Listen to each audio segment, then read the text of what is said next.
All right, so I'm going to jump in here. We're a little bit past the top of the hour, so we've got dialed in. Things are hooked up.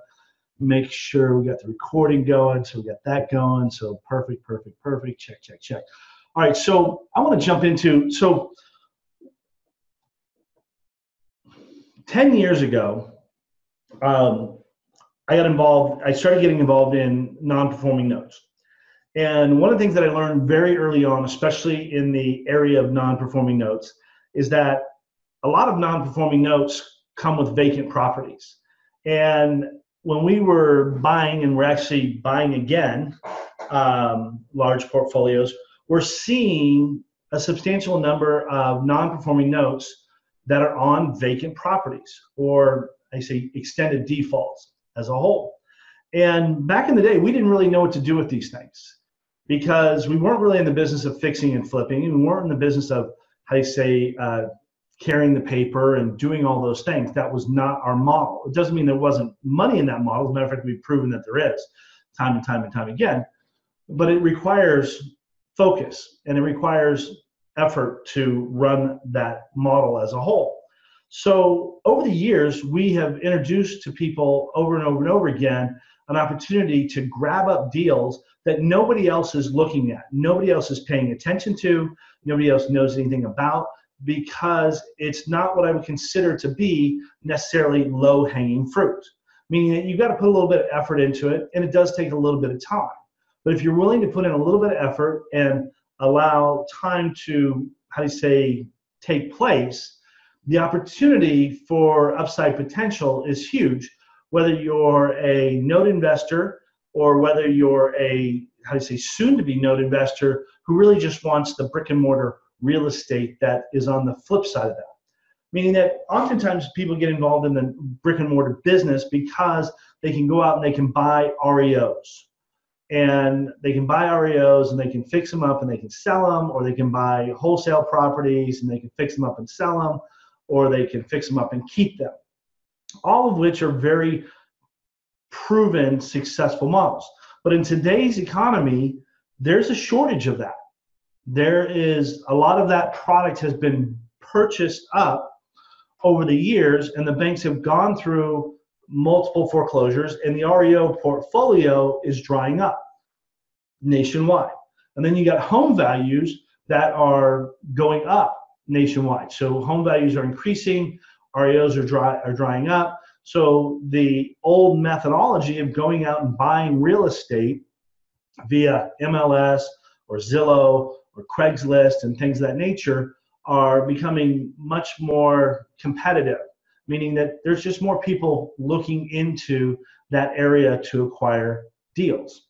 So I went back to thinking about, and actually was sitting down with a friend of mine, and I'm not going to mention his name, but all of you probably know him, sitting down with a friend of mine, and we were going over some tapes and some portfolios because we're getting ready to do some more work together, and we'll discuss that later. You guys will see what's coming up this summer. Some pretty amazing stuff coming down the pipe. Point being is that we started looking at portfolios of notes, and he's a wholesaler. He's a massive wholesaler, and he does it nationwide. He says, Troy, if we go in there and we can start buying up these deals, this actually adds more product to the marketplace, which then accelerates the recovery process. Now, don't get me wrong. I love the fact that as a country, things are really positive. The Dow Jones is up. Unemployment is down. There's a tremendous amount of optimism that's circulating on various levels of economic levels across the country. And all of those things are great, great things. But that doesn't erase what's happened since 2007, 2008. Several years ago, people would often ask me, hey, Troy, how much inventory do we have? How long is this going to last? And the answer was, back then, there was about $560 billion worth of non-performing loans in the marketplace. And now we're sitting about $450 billion worth of non-performing loans in the marketplace. As a matter of fact, just yesterday, I believe it was, yesterday or the day before, Goldman Sachs purchased another $1.6 billion worth of NPLs for their portfolio. So there's still very large trades taking place in our economy. There's still that activity going on. It's just not as forefront as it used to be because the news, the media, the optimism, unemployment is down, people are back to work, people are back working and things like that. That doesn't alleviate the fact that it's still there. It's kind of like having a college party and you get in trouble and you get busted and you get a small slap on the hand, meaning you kind of get away with it, but you still have to clean up the mess. Well, we still have to clean up that mess. But that mess equals opportunity. That mess equals possibilities for investors that are willing to just look a little bit outside of the norm as far as a place to find product for their portfolios and for their business. I want to share with you real quick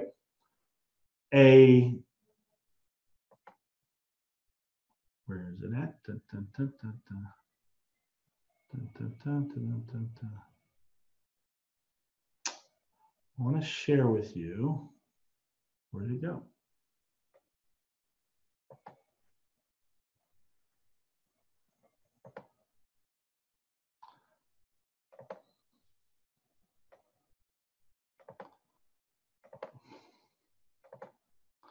So here's the current chart of vacant housing units across the US. Now, remind you, this is in the thousands of units. So probably at the heyday, there was about 13 million. And then that climbed up to about 18 million, 8.6. And then at its peak, it looks like it got about 19.1. And now it's slowly kind of made its way. You see a huge drop right here, down to 16.9. Then it climbed back up to 17.4. As we go all the way over here to current first quarter 2018, there's 17.1 million vacant housing units across the US. Now, this is the US Bureau of Census. Okay, this is not some fly-by-night article written on somebody's blog as a quote-unquote industry expert. This is coming from the US Bureau of Census. And this tracks the amount of vacant homes across the US year in and year out. And obviously there was less back here, and then you had the recession, and then it's kind of come down. Now, I think one of the reasons why you still have a pretty high level of vacant homes is number one, more homes have been built since this point in time back here in 2000. So obviously there's been home building. Home building obviously produces more homes, and so therefore there's more opportunity, or there's more property throughout the US. And then you end up with bigger numbers as a whole because the marketplace has grown, therefore the amount of inventory has grown exponentially with it. So as we stand today, we've got 17.1 million in vacant properties across the US. Now, here's the flip side of that. What percentage of those are non-performing loans that are not being picked up on people's radars? What percentage of those are opportunities for you to go in and buy these non-performing loans at huge discounts? Because the new model in the marketplace for non-performing loans is very simple. It's buying the non-performing loans, modifying them, and putting them in portfolios, or AKA buying them, modifying them, and selling them off. It's that's what they call a velocity model. It's a model that we've, and I'll talk about that another day, but it's a model that we're tweaking inside of our current fund. And so all of these vacant properties and homes that are not willing to get on a modification plan are ultimately going to end up in foreclosure. Now,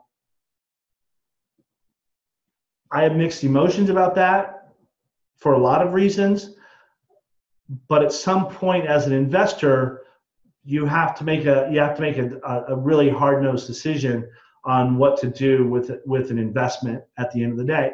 And I think over the years, everybody's always taken the approach where they've wanted to give homeowners opportunity after opportunity after opportunity, and that's exactly what's happened.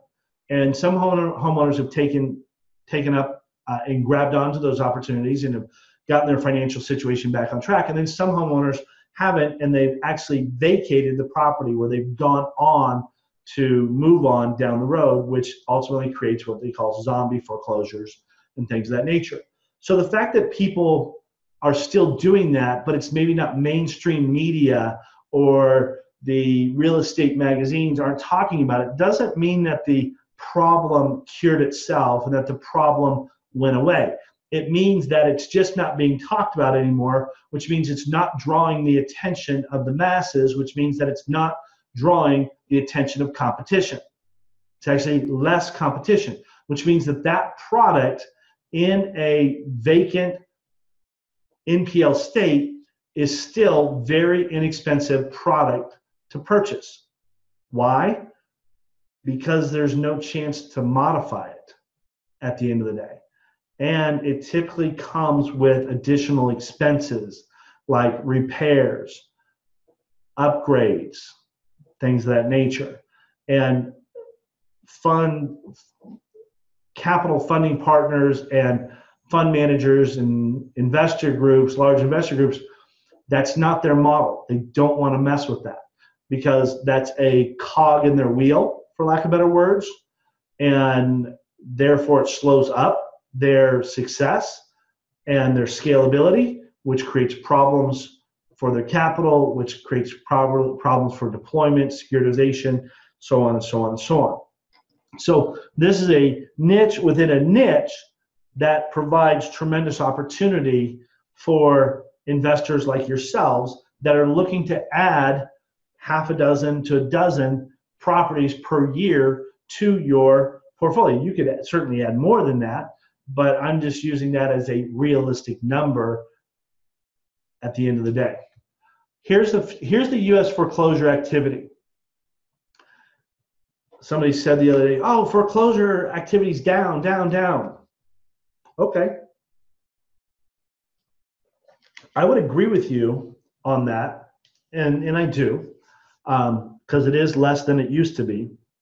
But when you look at this chart, and this is on the adamdata.com, and this tracks market trends and foreclosures. This isn't the normal type of data that you would see out in the marketplace. But we've got there were 92,000 U.S. properties started the foreclosure process in the first quarter of 2018, up 8% from the previous quarter, but still down 10% from a year ago. Now that's a nationwide statement. So I always caution people, or I always encourage people to not use brushstroke statements in any aspect of real estate. Because although the Phoenix market might be doing incredibly well, so we go over here, and you can see that the Phoenix market is actually, foreclosure-wise, is down 11%. So let me scroll this back up so you can see this. So year over year, percentage change in foreclosure starts. So the blue is down and the red is up. So blue is good, red is bad. So if you go to the Phoenix marketplace, you've got Phoenix, Mesa, Scottsdale, Chandler area, total of 1,400 foreclosure starts in the first quarter of 2018, which means that it's down 11% from the first quarter of 2017. But if you just go simply a little 80 miles south of Phoenix, there's this place called Tucson, Arizona, and it's actually up 2.4%. You go to places like Yuma, it's up 36%. You go to places like Las Vegas, it's up 15% in foreclosure starts from a year ago. Now you go over here to places like California, Riverside, it's down 9%. Los Angeles is down 34%.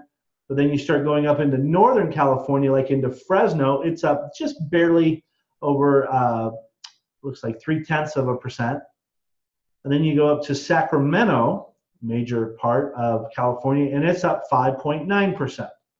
So this charting here, and actually you've got Albuquerque, New Mexico. Rob there, I know you're from Albuquerque. It's up 9% from a year ago at this time. Now you guys are more than welcome to go to this site. It's called atomdata.com, ATTOM data, DATA.com/news/market dash trends/foreclosures, Q1 2018 U.S. foreclosure market report. So I'm sure if you go on there and you just go into their search bar and look for 2018 foreclosure stats, it'll bring you to this page. As you make your way across the country, Dallas, Texas, okay?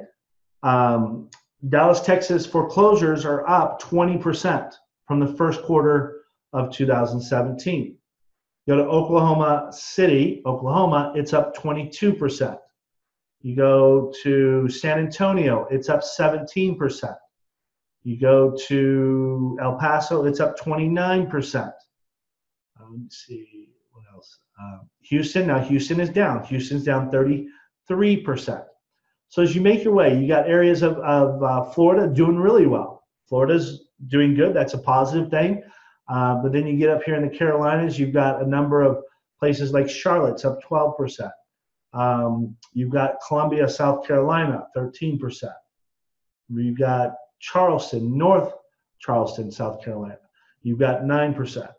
And you work your way through here, you got Baltimore. Baltimore's not up much, about 1.6%. That's a big difference. You got Minnesota up 64% in foreclosure starts. So when you look at the big picture, or you hear a comment about somebody saying, well, you know, foreclosures are down, the market's good, everybody's doing great. And don't get me wrong, I absolutely love the optimism in the air. I love the fact that our country as a whole is doing better. I love the fact that people are back to work. I love the fact that there's opportunity in the employment, or that there's more opportunity for people to go and get jobs and provide for their families and things like that. That's incredibly positive for everybody. As a whole, I think that's phenomenal, especially us as note buyers. We want to see more of that happening, because reaching out to those people who are getting jobs and getting back on their feet and doing the things that they need to do to provide for their families only makes it only improves their situation and their opportunity to get back on track. And that's a positive thing. But I wanted to share these with you because these are resources that you may not necessarily see and or have heard of in the marketplace. Yet they have very accurate information in regards to the opportunities that exist and still exist out there in the marketplace. And so I just wanted to point these out and bring these to your attention. So let me go ahead and jump over here. Jump back on this. Okay, great. So let's talk about the largest untapped real estate market in our industry. There's a large amount of shadow inventory of residential NPLs that the banks and asset management firms are burdened with. Currently, there's over 40% of the NPLs are on vacant homes, where homeowners have moved out and the home is just sitting there. These are what is also known as zombie foreclosures. Here's proof, and I just actually kind of jumped ahead a little bit, but coming back to this, here's proof. You can go to Atom Data, ATTOMDATA.com /news/, and you can look up the amount of properties. There's currently 751,000 properties in the U.S. that are in some stage of foreclosure, while the number of homes listed for retail sale in Trending Economics is 5.5 million homes, which means that about 20% of the homes, if you do a comparison factor there, about 20% of the number of homes for sale, there's 20% of that is in foreclosure. It doesn't mean that those homes are actually that are for sale. Here's my point in bringing this to everybody's attention is I live in a community that is a gated community, okay? I'm not saying that to boast or brag or anything like that, but I live in my own bubble. Okay, I really do. And most people live in their own bubble per se, meaning we've got a certain group of friends. We go to certain places on a regular basis. We hang out, and we have our own kind of neighborhood arena, environment, connection. We talk to certain people on the phone, and that in turn influences how we view what our world looks like. So if I just look at my neighborhood, I would look around and say, everybody in here, if this is an example of the world, everybody in here is doing phenomenal. And in this little world, in this little tiny gated community that I live in, that would be accurate. But outside of this is a whole world called the United States of America. And outside of this equals opportunity in various parts of the country, in various areas of the country. Some of them in your own backyard, some of them not in your own backyard. Like I showed you on the map, in the city of Phoenix, foreclosures are down. That's a good thing. In Albuquerque, foreclosures are up. Not a good thing. But you still have these fluctuating markets. Even Las Vegas, which I was just there last month, and as I drove around, it is just bustling with opportunity. I mean, I look around, there's all these buildings going on. There were like 2 or 3 more casinos since I'd last been there. It was just crazy how much building was going on at the end of the day. But when you look at the statistical stats, it still has a 9% increase in foreclosures in the Las Vegas marketplace. Now, that would be the entire county. My point being is even when things are good, there's still tremendous opportunity in the marketplace. The worst thing to do is to wait till the market crashes and then to run in to try and grab what you want.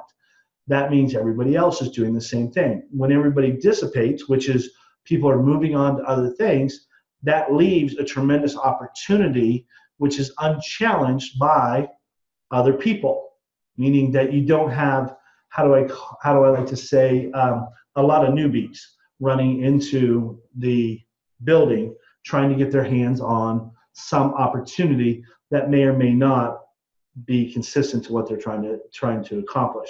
My point being is people often tend to, follow trends or follow ideas or concepts and things like that. And in real estate, the trends are already there when you understand the data and the information. The Mortgage Bankers Association has estimated that the industry-wide, between banks, hedge funds, institutional investors, like pension funds, there exists more than $410 billion in available non-performing note inventory to be parceled out over the next several years. Now, people often ask me, how much longer is this going to continue? Well, it's going to continue until we get through all the inventory. But based on the fact that they're selling off and moving into the private sector, about $25 billion a year in product, divide 25 into 410, and that gives you what? It gives you about 16 years worth of product if current trends continue. 16 years. And that's saying that that means nobody else goes into foreclosure. That means the economy stays status quo. That means that the opportunity, it will be level. If the economy dips, the opportunity is going to go up.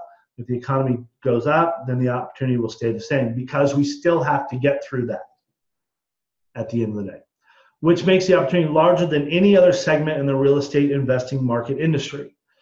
The amount of REOs available in the marketplace right now is less than $1 billion. Is less than $1 billion. When it comes to multifamily, that's less than about 1.1 billion. So when you look at people making money in those areas, and you look at people making money with REOs, why can't people make money with NPLs? Well, they can, but it tends to not be something that they talk about on a regular basis. Therefore, that creates the opportunity for all of you. As you can see, having the burden of getting rid of and managing the process of over $400 billion in NPNs creates a great opportunity to buy notes and then turn them into REOs for investors. There's two basic ways to make money in this space. Number one, buying a vacant NPN and foreclosing on the property and keeping it for fix and flip or fix and rent, residual wealth building model, which is very, very popular. Or buying a vacant NPN and foreclosing on the property and selling the property at foreclosure is what is also known as a quick cash model.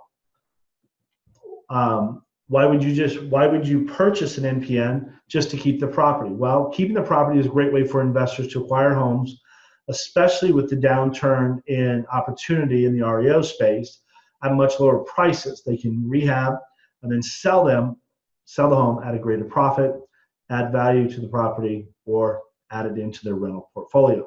The golden key to keeping the property is all about outbidding the other investors on the property. I'm going to show you guys how that works. So buying a note and keeping the property.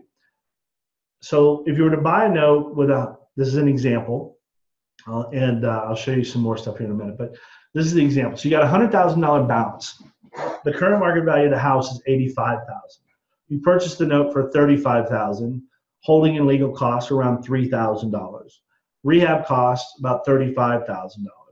Total cost was $73,000. The new ARV is $140,000. The new equity and profit is $67,000. Now, the beautiful thing about that is when you buy a non-performing note, is that when you buy that non-performing note, in this case, $100,000, that's what the balance is today. That does not include accrued interest.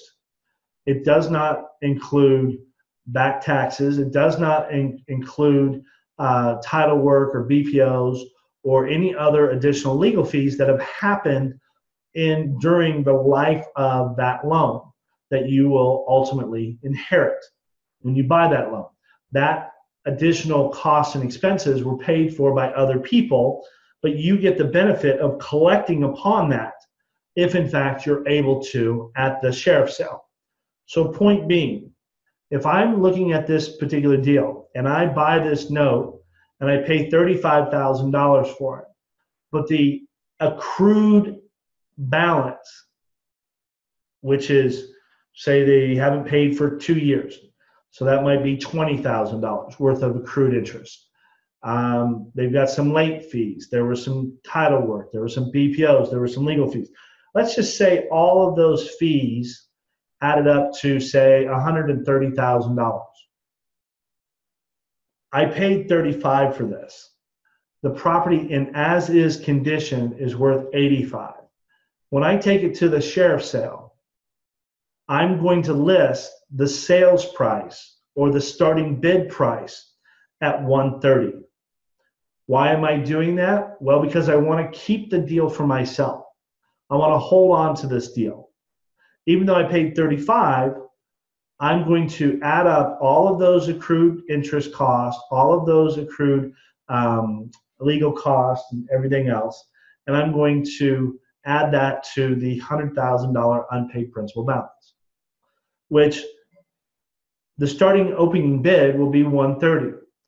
Any investor looking at the property as a possible deal to purchase at the courthouse steps is going to see very quickly that they're going to have to pay $130,000, and yet the ARV on that property for them would be $140,000, which doesn't make financial sense to bid on that property, which means that you chase off all of your bidders right then and there.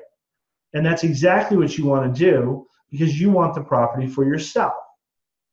In doing that, you now, after the foreclosure process has completed, in other words, the sheriff's sale, and there are 0 bidders because your asking price is too high or your starting bid price is too high for any of them to make any money on it, you ultimately would in turn get that property back. Now, here's the simplicity of that. Because there's no equity in this property, meaning the property is only worth $85,000, you as an investor are legally entitled or as a lien holder, are legally entitled to collect the unpaid principal balance and any and all accrued interest, late fees, legal costs, title work, valuation, holding costs, servicing, taxes, forced placed insurance, and everything else. You're legally entitled to collect all of those items. But that doesn't mean that you will collect all those items at a foreclosure sale, especially if the property has negative equity in it at the end of the day. Because nobody's going to want to pay that price, because they're going to look at the house saying, on a good day, this thing's only worth 140. They want 130, ultimately chasing away any and all buyers at the time, which is exactly what you want to do in that scenario, because what? You want the house for yourself. You want to fix it up. You want to rehab it. You want to either put it in your portfolio as a rental property, or in turn, you want to then list it on the market for 140. Here's the great thing about that. If you choose to sell it down the road for 140, which would be its after repaired value price, you've got a total of $73,000 into that deal, which leaves a pretty substantial profit of $67,000 minus your realtor fees and miscellaneous closing costs that would go along with selling it in that fashion. Or you use it as a rental property. Maybe you don't spend $35,000 to rehab it. Maybe you only spend $20,000 because it's going to be a rental property, therefore giving you substantial equity and creating cash flow for that deal. How to purchase a note and sell it at foreclosure sale. Well, selling the property at sheriff's sale is a great way to make profits with very little effort. You can do this on a nationwide basis. This here is designed primarily for investors who are working on a local basis. If you've got teams of people that are scattered throughout the country, then obviously you can duplicate this model in other parts of the country. If you're only working in a local city or a city that you live in, then obviously you'd want to focus your efforts there as possibly a foreclosure / rehab, because that's where your team's at. That's where your staff is at. So you can exercise or execute that deal much quicker. So if you're looking to do NPNs and sell the property at the foreclosure sale, meaning you've got the government doing your heavy lifting, you've got the trustee doing all your dirty work for you, then you can do that on a nationwide basis. The great part about that is you're not looking to keep the property, you're not looking to rehab the property, you're not looking to rent the property or anything like that. You're just simply arbitraging the particular deal and ultimately getting your profits on the back end. So what does that look like? Well, if you take that same scenario that I just shared with you and what happened here?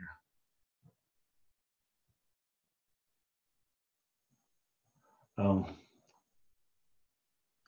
didn't change the title there. Sorry about that. So it says buying a note and keeping the property. I should have changed that. That's my bad. My mistake there. So this scenario being the same scenario, $100,000 note balance. That does not include any back taxes, interest, or anything of that nature. Current market value is still $85,000. Purchased the note for $35,000. Holding and legal costs $3,000. Total cost $38,000. If I sell the house at auction for say $80,000, now mind you, the people at the courthouse steps, they're looking at these properties and they're looking at them going, what's the after repaired value? So if the after repaired value on this property is say 140, and they can in turn buy it at 80 at the courthouse steps, then they can go in and they can put their $20,000, $35,000 in there, whatever their number is, and then in turn put that in their rental portfolio or sell it off down the road. Every rehabber I've ever met has a different cost of goods and capital. So my cost of goods and capital for doing that are going to be different than their cost of goods and capital for doing it. I don't get involved in that part of it. My goal when I do this method is to go into the property, buy the deal, know what the value is, get an idea what the after repaired value is, understanding where my overall margin is on it to arbitrage, and then paying below that, going through the foreclosure process, allowing the trustee to do all my heavy lifting for me, and ultimately rewarding me at the end of the day with a paycheck or a payday, not a paycheck, a payday. In this particular case, time frame from start to finish, 68 days. NPN to foreclosure profit was 42,000. Why was it 42,000? Because I had 38,000 into it. I sold it for 80,000 at the sheriff's sale and $42,000 profit. Now, how do I strike this deal where it gets people to come and bid? Really simple. This $100,000 note that I bought, I can put the starting bid at anything I want to.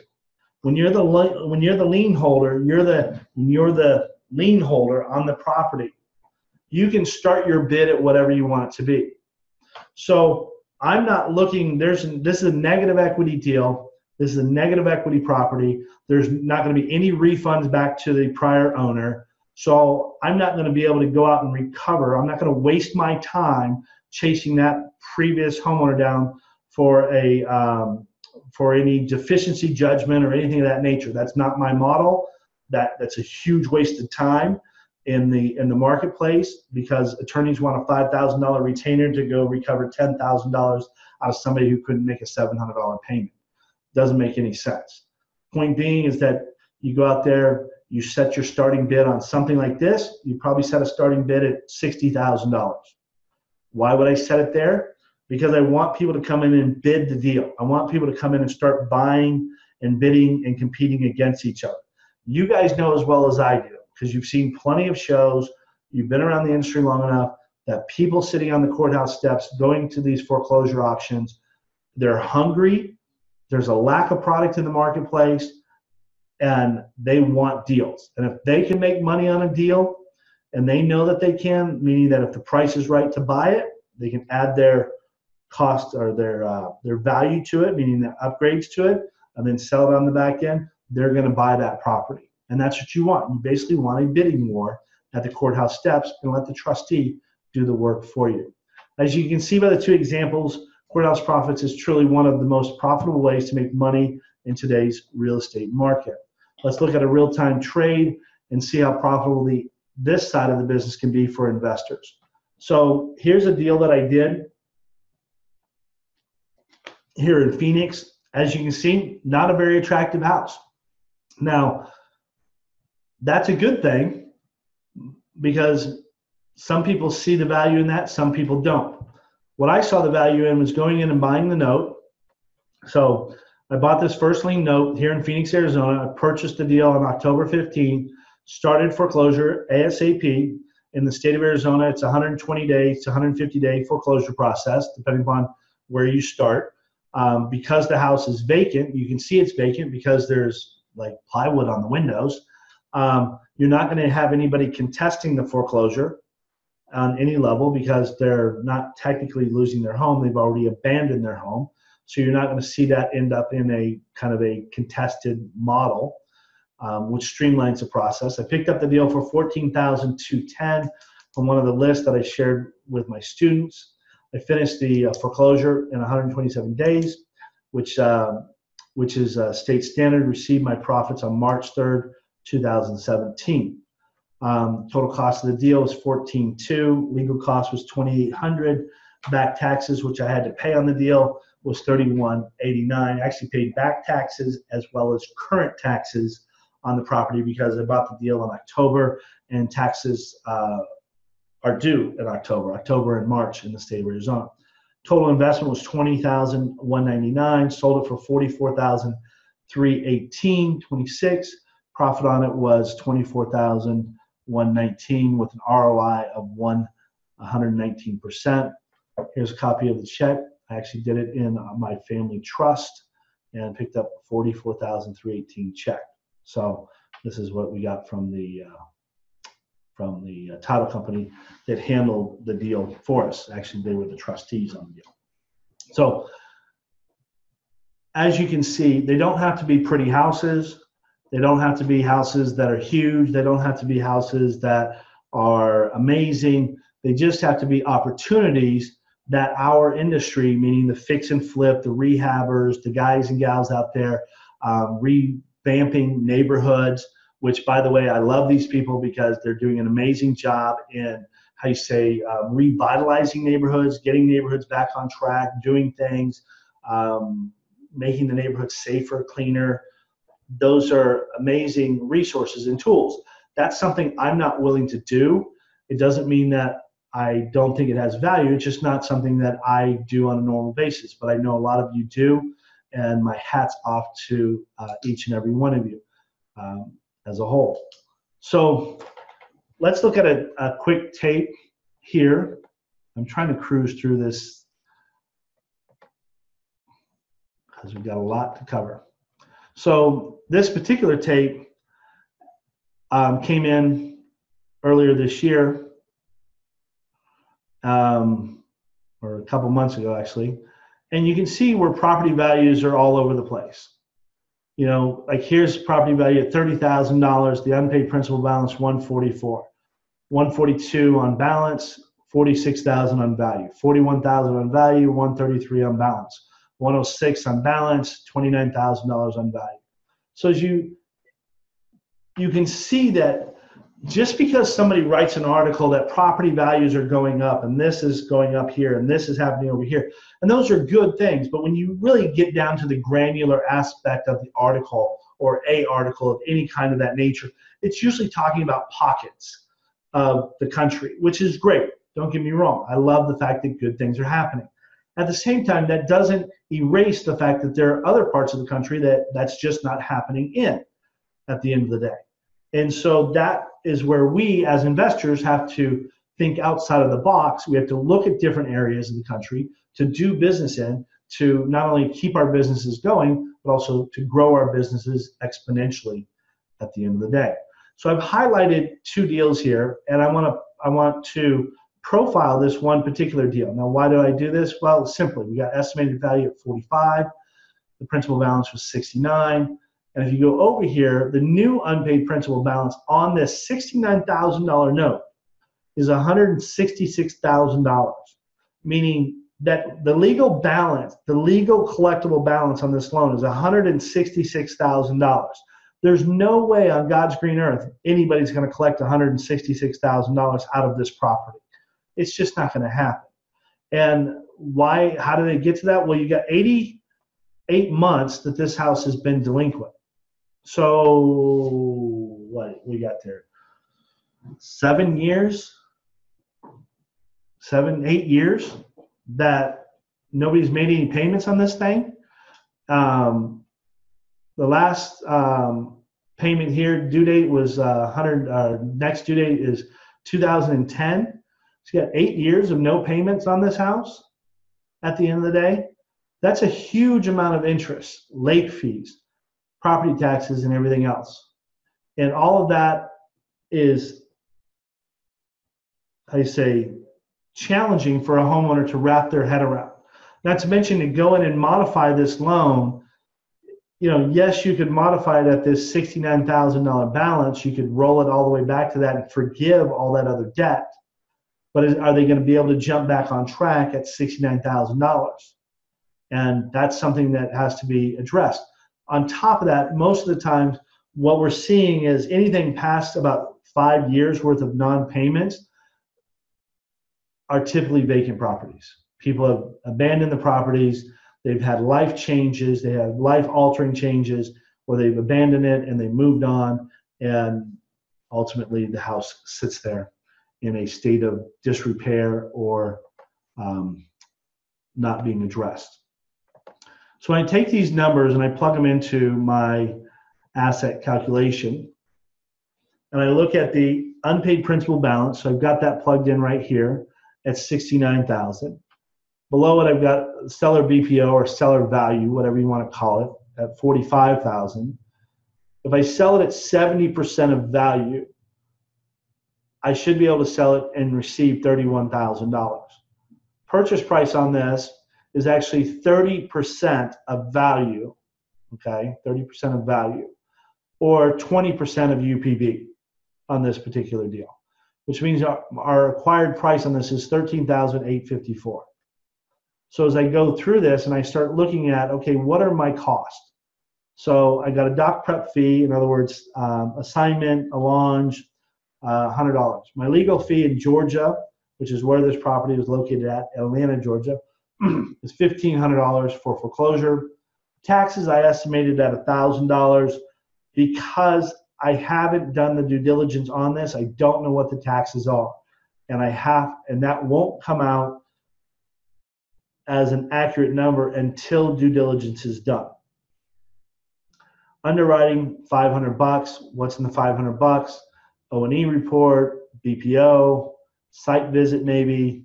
If you've got administrative costs, that would come out in that $500. So I've got a total right now, just rough estimate, 2-3 minute type process, $3,100 in total opportunity or total expenses. As I go and start plugging in these numbers automatically plug in. This $13,000 automatically plugs in. The $31,000 automatically plugs in. My interest plugs in at 10% interest. Now, why do I pick 10% interest? Well, most of the time, if you're running on a 10% interest cost of capital to acquire these things, that's pretty commonplace as a whole. Sometimes you'll see it at 11, sometimes you'll see it at 8, sometimes you see it at 0, sometimes you see it in a 50-50 split, like a JV or a partnership type scenario. As a whole, for the example in today's webinar, I put it at 10% because it's reasonable. Interest cost on this, $221 as a base cost. You can see where it's broken down on base, upside, and then downside. So upside means that you can foreclose in less time, meaning if you acquire a non-performing note, and let's say it's in the state of Florida. State of Florida right now averages about 9 months in the foreclosure model. But let's say whoever you're buying it from is 4 months into a 9-month process. Well, that's going to shave 4 months off of the timeline, the foreclosure timeline that you're going to benefit from. You're not going to have to go through that 4-month time cycle. It's also going to save you money when it comes to the foreclosure costs because the attorney fees and stuff will have been prepaid, or a portion of them will have been prepaid. So that will increase your foreclosure costs as well. So number of days in Georgia is 48 as a base, 48 as an upside, meaning you're in and out, and 48 meaning starting from scratch, 75% or 75 days on the downside. In this particular scenario, you're looking at a profit of anywhere between 11.9 all the way down to 11.8. So you got about $100 difference whether you go 75 days or 48 days in this particular model. Your overall investment in this is 13 plus 3. You're down about $16,000 investment with an 11,008 upside. Here's the beauty of this. Once the house is foreclosed upon, we're looking at a valuation there of an as-is valuation of $45,000. The upside after repaired valuation might be $80,000, might be $70,000, might be $90,000. That's something for the second investor to do his or her homework on. They will ultimately decide what that value is, or the achieved value, or the value they're looking to achieve at the end of the day. So I want to price it in a way that I can go in, I can buy it, I can turn around, I can move it out, I can sell it off to the next person, leave some meat on the bone, let them work their magic, let them revitalize that neighborhood, let them get that house back on track, let them add value to that house, let them add value to that neighborhood. I make what I want to make, they make what they want to make. Here's the number one challenge for most investors. They want to make as much money as humanly possible out of every single deal they have, which, hey, I agree with you. I think that that's a very admirable thing to do. But I also understand that when you're doing that, you're actually costing yourself more money because it takes more time to do those things. In other words, creating a model that has velocity, or creating a model that leaves meat on the table, gives you an exit strategy to liquidate that property out at the end of the day. And that's a good thing. Also, allowing the trustee to handle it for you is also another good thing, because then you don't have the additional cost of a realtor or a broker or marketing, which will ultimately eat up your expenses as well. For those of you that have been in the business for a while, you know exactly what I'm talking about.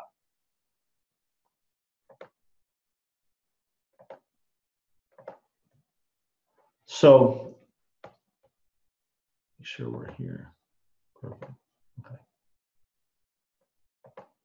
So, our live tape review.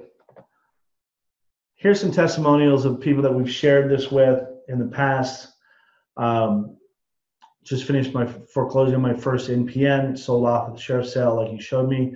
I netted over $18,000 on a $47,000 deal. Thank you for sharing. Thanks for everything, Tom Marsh. First check, I want to thank you again for keeping me on the straight and narrow and holding my hand to walk me through this. I made it, and now it's because of you. Thank you for answering all my dumb questions. There's actually no such thing as a dumb question. By actually talking to your clients, you set yourself apart from all the other gurus. Sherry Goins.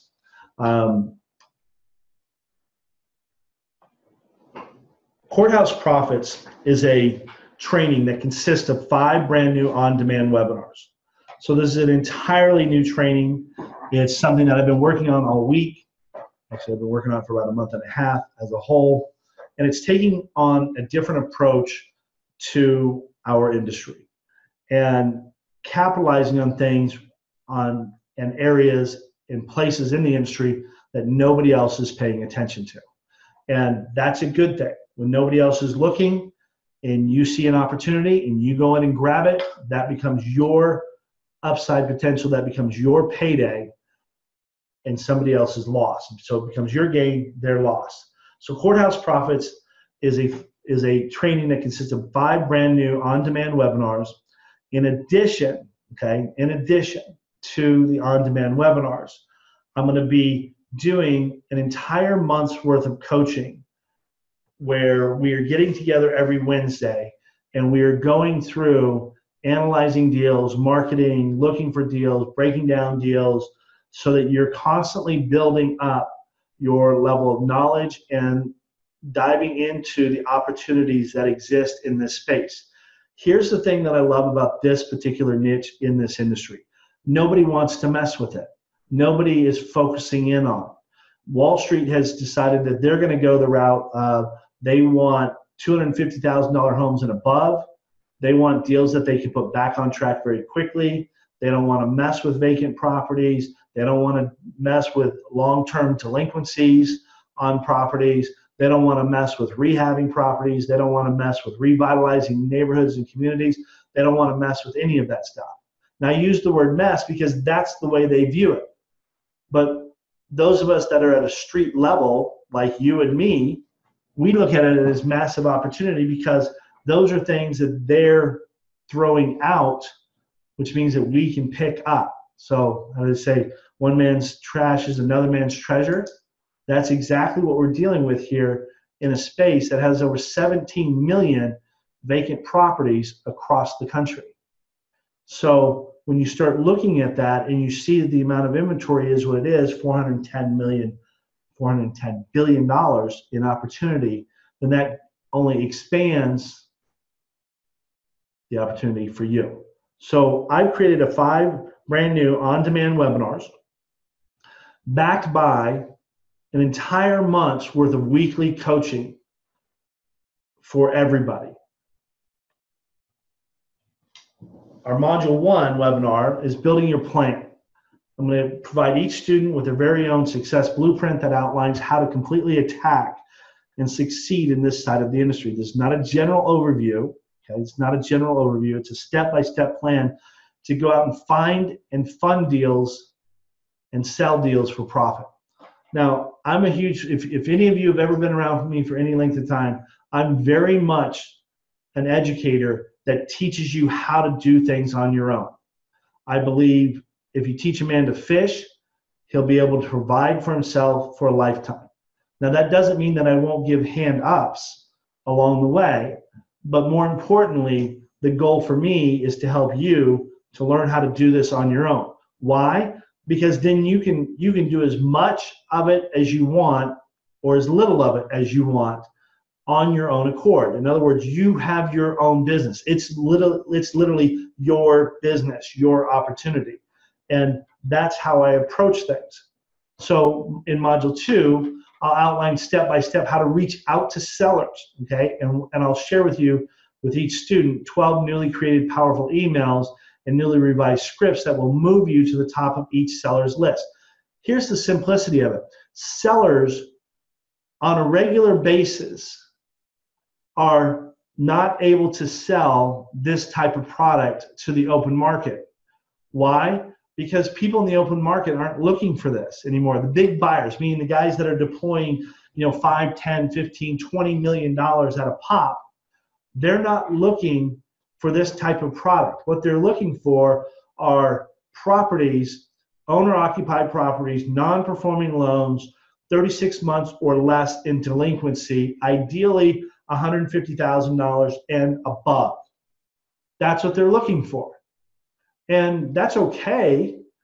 I understand why they're doing it, but that means nobody's looking at this. So all of these people buying portfolios like Goldman Sachs, the $1.4 billion trade that they just bought, there's a huge percentage of those, there's a percentage of those that are vacant properties that Goldman Sachs is not going to want to deal with. Now they're going to have to hold on to them because of contractual obligations for a while, but those are going to come into the marketplace because those houses are going to sit there and accumulate property taxes, insurance costs, deferred maintenance costs. All of those things are going to come into play. As part of the module, I'm going to give all the students a contact list of asset management companies and also show you exactly where to go and get your own product. Like I said, I want people to run on their own. I want to teach people how to fish so that they can do things on their own. Module 3, it's all in the numbers. I'll show everyone a behind the scenes glimpse of how to keep from losing money when you're purchasing notes. Trust me, it can happen. I'll also cover why you should just walk away from some note trades, no matter how good the pricing is. I have to stop here for a second because on a regular basis, I see people sending me deals that don't make any financial sense at all. Meaning the asking price for the deal is way too much. They haven't calculated in cost of capital. They've forgotten back taxes. They've forgotten legal costs. They've forgotten this. They've forgotten that. All of those things are imperative to understand and to know up front so that you can make an educated decision. Because the more effective you are at making that decision up front, the more effective you are at managing your time and actually turning your time into dollars and profit in your business. If you're wasting your time on deals that can't make you money or are very thin margins to making you money, then it becomes very challenging at the end of the day for you to be successful. Module 4, I'll cover and show everyone the best way that I've found to attract investors, to do JV trades with in today's market, even if you've never had success in the note or real estate business. There is an abundance of capital out there looking at brick and mortar investing, apartment investing, development investing, as well as note investing. And I'm going to show you how to work with those types of investors so that you can bring them to the table with you if in fact you're a little light on cash.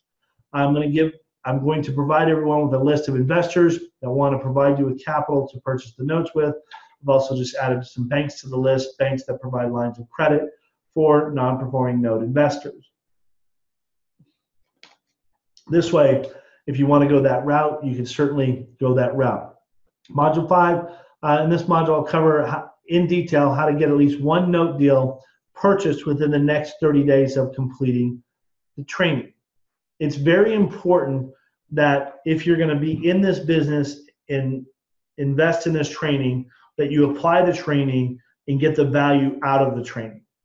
That way you've invested, you've gotten a return on your investment, and you walked through the entire process, which is why we're doing the weekly calls with each and every one of you so that we can keep walking you through the process, because no matter how in-depth I go into these modules and these trainings, at the end of the day, there may be some things that get left out, not intentionally, but simply because the industry is huge and the opportunity is huge.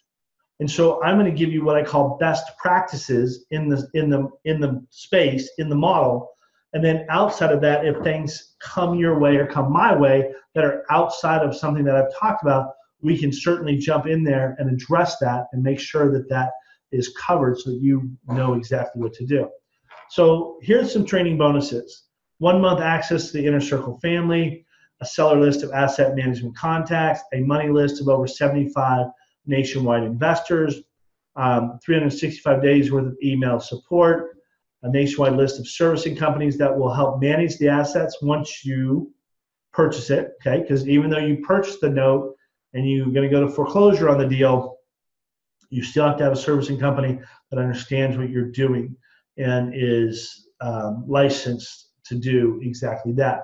A list of high-quality BPO providers, the same ones that I use to make sure that I'm buying a good quality trade, a list of low-cost attorneys and trustees that will get the deal done for you quickly and efficiently, okay? That's important. I was originally going to offer this at $2,497, which obviously it's worth every penny. Given just the one example that I showed you, I made $44,000 on, and the example that I showed you making $11,000 on. But I'll have to work to put together an affordable one-time price of $997. So here's the beauty of the $997 offer. And you can grab your spot in Courthouse Profits. You can go to www.courthouseprofits.com. Not only do you get the entire training, but you get the master investor bonuses that I've decided to include. So in the first month, I'm going to give everybody that invests in Courthouse Profits, I'm going to give you a list of deals that you can pick from. So while I'm a big proponent of teaching you how to do the business and teaching you how to fish on your own so that you can scale the business to any level you choose, I'm also going to give you a hand up and give you some deals right out of the gate that you can pick from. It doesn't mean you have to buy. It just means they're deals that you can pick from. And if you find a deal in your area at the price point that you want to be into the deals at, then you can buy it. If you don't, then I understand that as well. And here's why I say that. Because some people want to make $50,000 a deal and some people want to make $10,000 a deal. And both of those expectations are possible in this industry and in this business. But they're two totally different types of deals. And that's two totally different types of motivation. My job and my goal and my commitment to you is I'm going to give you some deals that are all profitable, but you get to determine what level of profit they are for you. And then you get to decide accordingly, okay? That way you are learning and growing your knowledge base about the industry and about this niche in the industry. So I'm actually going to give you deals on a silver platter the first month, okay? Master investor bonus, once you find a deal that you want to purchase, okay, my office will underwrite your first deal for free, okay? So this is underwriting your deal for you for free, whether it's in the first 30 days or if you go out and you find a deal after the 30 days, then we'll help you underwrite that as well. Okay, we'll go in, you're gonna have to gather the paperwork, the information, you're gonna have to follow the instructions on how to go out there and do that. And then we'll come in next to you and we'll look over everything you have, we'll look over all of your information, we'll make sure you're not forgetting anything, we'll dot your I's, we'll cross your T's, and review your numbers to make sure that it is exactly what you think it is. That way you have basically a second opinion about your deal and that you are on the right path to success. So we will make sure that that happens for you. Here's the other thing. As I mentioned, we're going to do 1 month's worth of weekly trainings and support also for free. So we're throwing that in. That's a $397 value.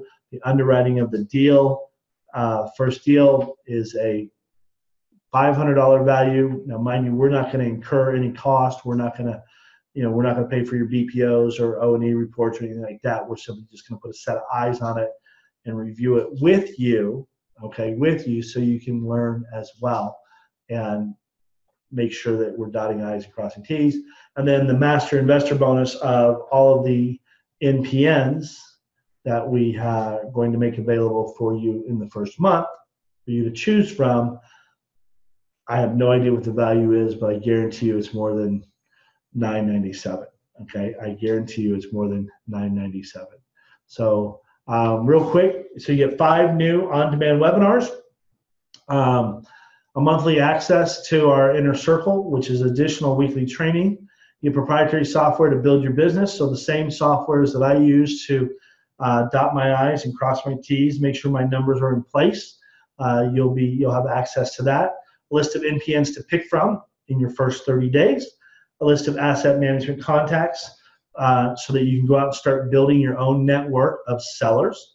A list of JV or capital partners for you to work with.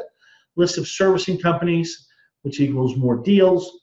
Obviously, servicing companies see this type of activity on a regular basis, and so they're a great source of deal flow, as well as they're a great source of support so they can service your loan while it's going through the foreclosure process. My office will underwrite your first deal for free, and a list of the fastest and best BPO providers so you're getting accurate valuations, and plus the legal forms and the legal team to handle your foreclosures for you. Okay, you can go and grab your opportunity, your position, by going to www.courthouseprofits.com, or you can call our office and Kim will help you get signed up and registered at 888-736-5353. The fastest way to get started is to go to www.courthouseprofits.com. That's www.courthouseprofits.com, or you can call 888-736-5353 to register as well.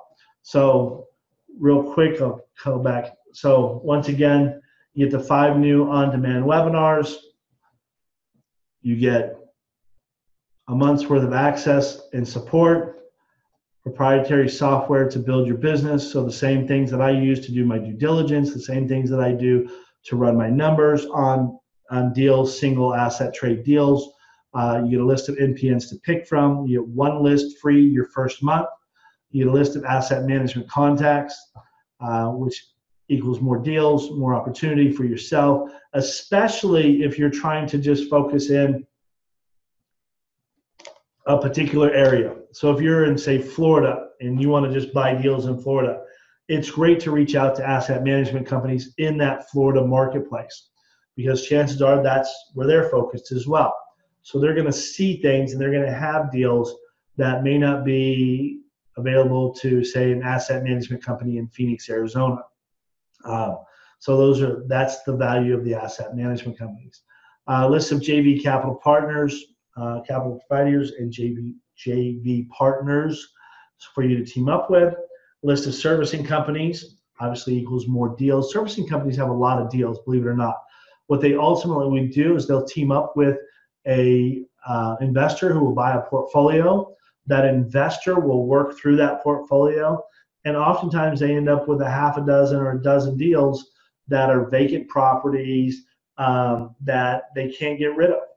And so they'll give marching orders to the servicing company to find somebody, or to keep their eyes and ears open for somebody that might want to purchase those from them. And that'll give you an opportunity to go in and buy 1 or 2 or 3 or 4 deals. Keep in mind that to receive an investment back on your investment, your $997 investment, is just simply doing 1 deal. Okay, doing 1 deal gets you a full return on your $997 investment. 1 deal, because we're talking about deals that are profitable in the $10,000 plus price range. at the end of the day. We're talking deals that are going to take anywhere from 2 months to 12 months. Now, mind you, going into state of New York, that's a whole different model. I'm not a big fan of buying in New York, although I know some of you do, and that's fine. New York, my take on the New York marketplace is I don't live there, so I don't have a way of navigating through the system to speed up the system. So I'm an outsider looking in. Those people that are in New York, they tend to have a much better opportunity of navigating through that system because they're physically in New York and they understand the system more intimately than I would, or the fact that I even do. So I don't typically buy in New York, but people do all the time. My office will underwrite the first deal for free, a list of the fastest and best BPO providers, which are key to making sure that you are buying properties that have value and that your numbers work, plus all the legal forms to run your business and the list of attorneys that will handle your foreclosure for you on a nationwide basis. Okay, all of that by going to www.courthouseprofits.com, or you can call 888-736-5353 to register, and our office will take care of you in doing that. So I want to thank everybody for taking some time to stop on by for the webinar. I appreciate everybody's you see here, we got a couple of questions. I'll answer a couple of questions. These are some people saying hello, hello. Thank you so much.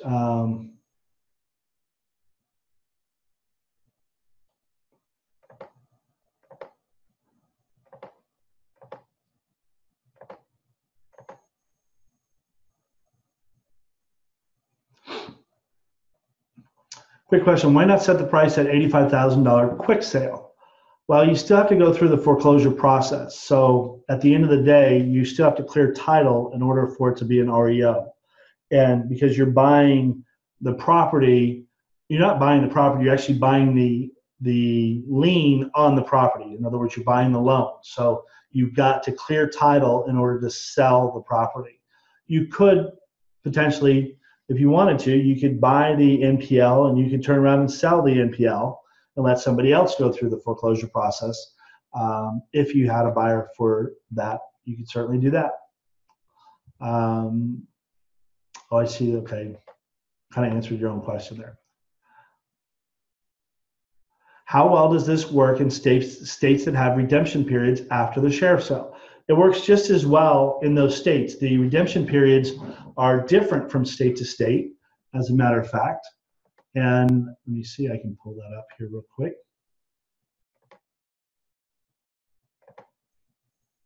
Because all that happens in those, so we got 1, 2, 3, 4, 5, 6, 7, 8, 9, 10, 11, 12, 13, 14, 15, 16 states out of 50 that have redemption periods.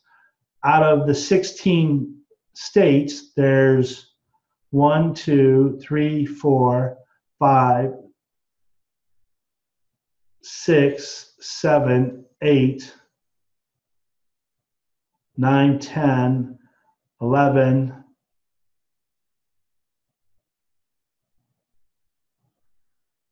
11 of those 16 states are 90 days or less redemption. Okay, 90 days or less redemption, which means that you're going to have to wait 90 days in order to get your money out of that particular deal. Okay, which, and every state's a little bit different about that. So if you're going to be buying in redemption states, you need to understand the law in that redemption state at the end of the day. You don't have to buy. There's only 16 states that have redemption periods. 11 of them are 90 days or less. Anything over that, I'll keep in mind that the redemption period is only designed for the prior home owner. We're talking about houses that are vacant, and which means that the homeowner has left the property. And we're talking about, it would be a very it would be interesting at best if that homeowner ever came back, especially because keep in mind, in order for them to redeem that property, they'd have to pay up all of the money. So not only would they have to pay the unpaid principal balance, they would have to pay all of the back taxes, all of the legal fees, the BPO, the title work, all of the late fees, any bounce check charges, servicing, as well as any accrued interest. Like on that one example I showed you, there was $166,000 was the legal balance. So the chances of somebody coming in and paying $166,000 on a house that's worth, I think that scenario was like $80,000 or $45,000, is slim to none. Okay, is slim to none. It's if it were to happen, it would be better than winning the lottery at the end of the day. So that's how redemption periods work.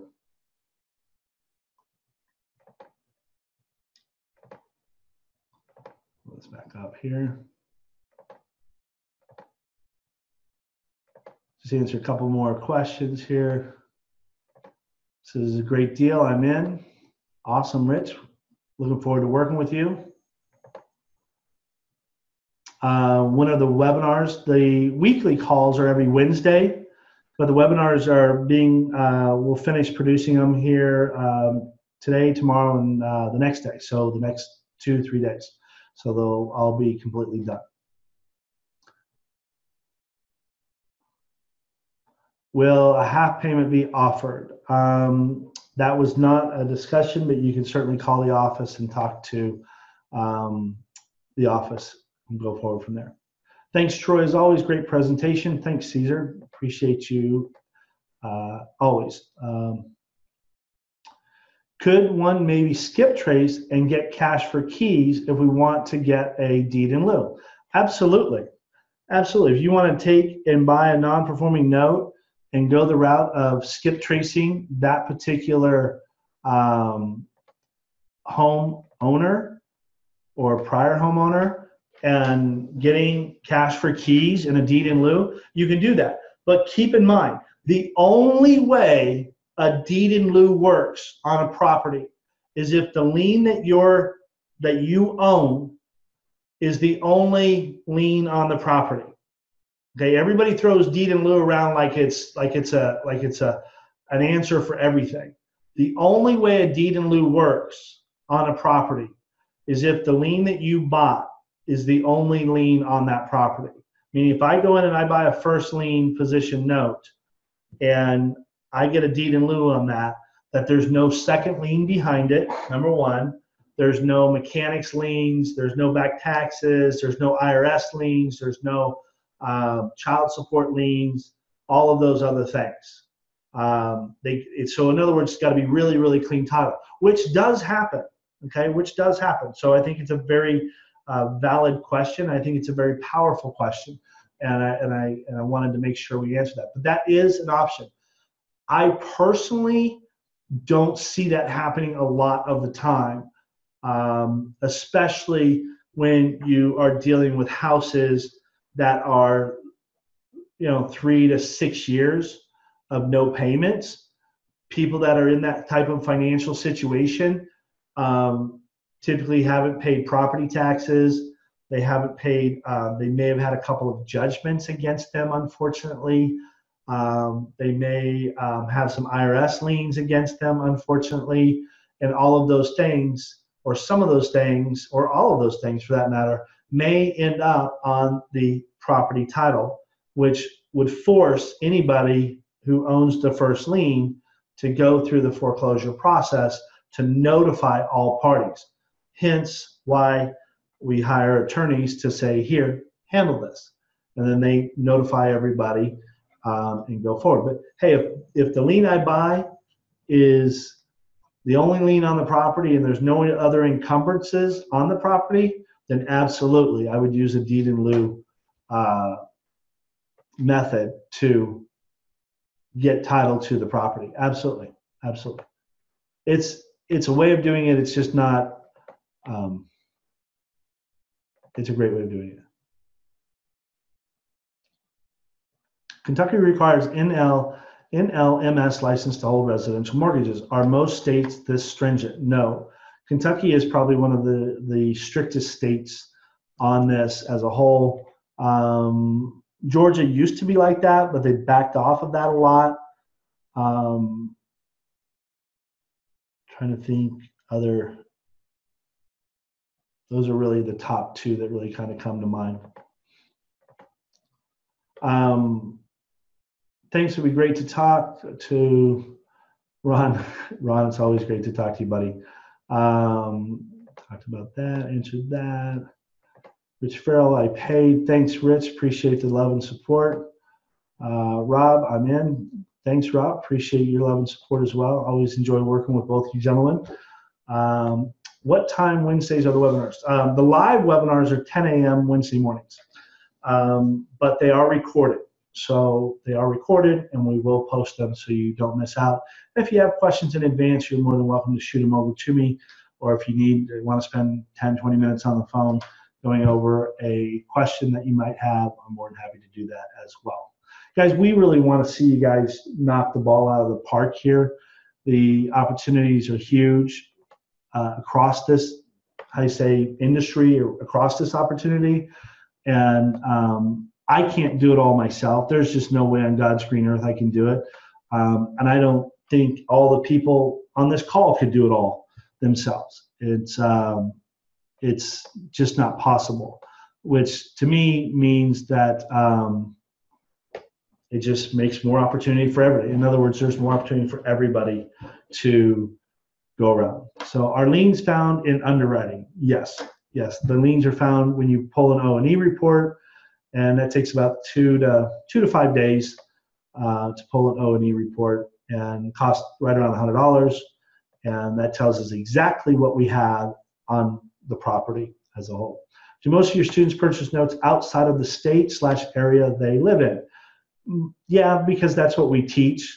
We teach, you can always look in your own backyard, but the truth is, the beautiful thing that we have in our industry and our business is that we can do it nationwide. So, like case in point, Arizona, it's hustling and bustling. It's a great town. There's all kinds of good things going on. They got, Intel is a mile away from my house, literally a mile away from my house, and they're doing I think it's like a $2 or $3 billion expansion on a $1 billion building that they built in the prior presidency.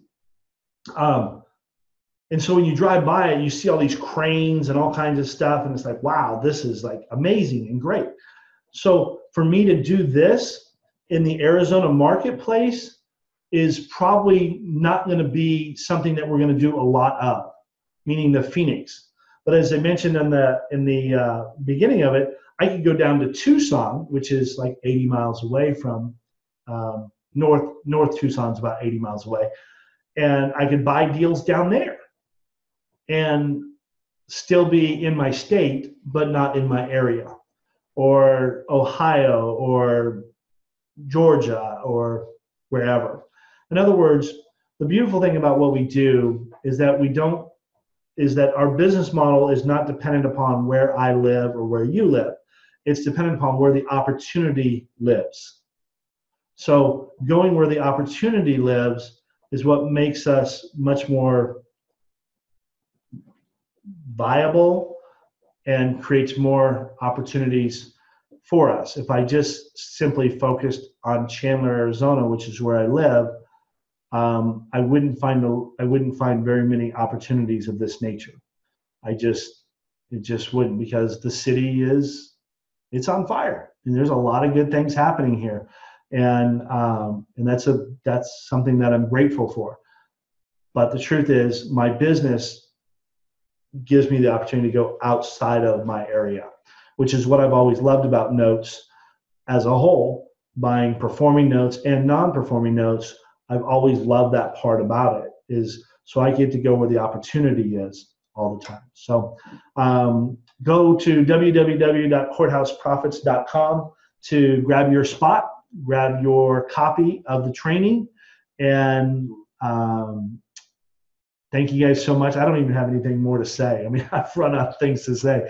But I love the questions. I've answered quite a few of them there. I appreciate the support and appreciate your time today.